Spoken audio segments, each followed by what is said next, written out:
অভিনয়ে এখন অনিয়মিত হলেও সামাজিক যোগাযোগ মাধ্যমে বেশ সরব অভিনেত্রী সাদিয়া জাহান প্রভা বিভিন্ন সময়ে বিভিন্ন বিষয়ে নিজের মতামত প্রকাশ করেন এই মাধ্যমে। এবার জীবনসঙ্গী নিয়ে সামাজিক যোগাযোগ মাধ্যমে নিজের মত প্রকাশ করলেন। এছাড়াও তিনি তার ব্যক্তিগত জীবন নিয়ে বারবার যে পোস্টই করেন না কেন তার সেই অতীতের সেই ভিডিও সবার সামনে উন্মোচন হয়। আসলে কি কারণে এটা হয়? এবার তিনি তার জীবনসঙ্গী নিয়ে যে মন্তব্য করলেন, আসলে তিনি তার মন্তব্যে কি কি তথ্য দিলেন সেই তথ্যগুলো একটু জেনে নেওয়া যাক।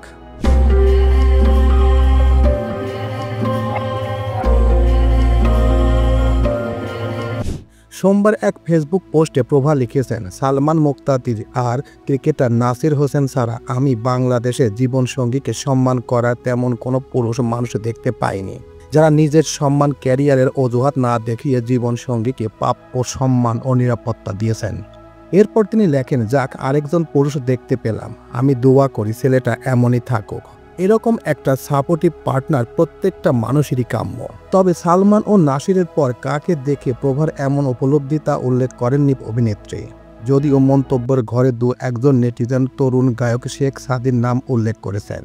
সম্প্রতি পরিমণির বিরুদ্ধে তার তথাকথিত গৃহকর্মী পিঙ্কির আনা অভিযোগের পরিপ্রেক্ষিতে সরব হয়েছেন শেখ সাদি। সমর্থন করেছেন অভিনেত্রীকে, সেই সঙ্গে পরিমণিকে নিয়ে ভুল তথ্য ছড়ানোর প্রতিবাদও জানিয়েছেন তিনি। অনেকের ধারণা সম্ভবত সাদির এই কার্যক্রম দেখে সামাজিক যোগাযোগ মাধ্যমে পোস্টটি দিয়েছেন প্রভা। গুঞ্জন আছে পরিমণির সঙ্গে প্রেম করছেন শেখ সাদি। অভিনেত্রীর সুখে দুঃখে পাশে থাকতে দেখা যায় সাদিকে। এর আগে মামলায় পরিমণির জামিনদারও হয়েছিলেন তিনি। প্রসঙ্গত, প্রভা তার ব্যক্তিগত লাইফ অর্থাৎ তার ব্যক্তিগত একটি ঘটনা ঘটেছিল প্রায় 10-15 বছর আগে। সেই ভিডিওর কারণে সে যেখানেই সংসার করেন সেই সংসারই ভেঙে যান, কারণ তার ব্যক্তিগত এমন একটি ঘটনা ঘটেছিল সেটা সোশ্যাল মিডিয়ায় ভাইরাল হয়েছিল এবং সেই ভিডিও ক্লিপসের কারণে এখন পর্যন্ত তিনি 5 থেকে 6টা বিয়ে করেছেন, প্রত্যেকটা বিয়েই ভেঙে গেছে। এখন তিনি নিঃসঙ্গ জীবনযাপন করছেন।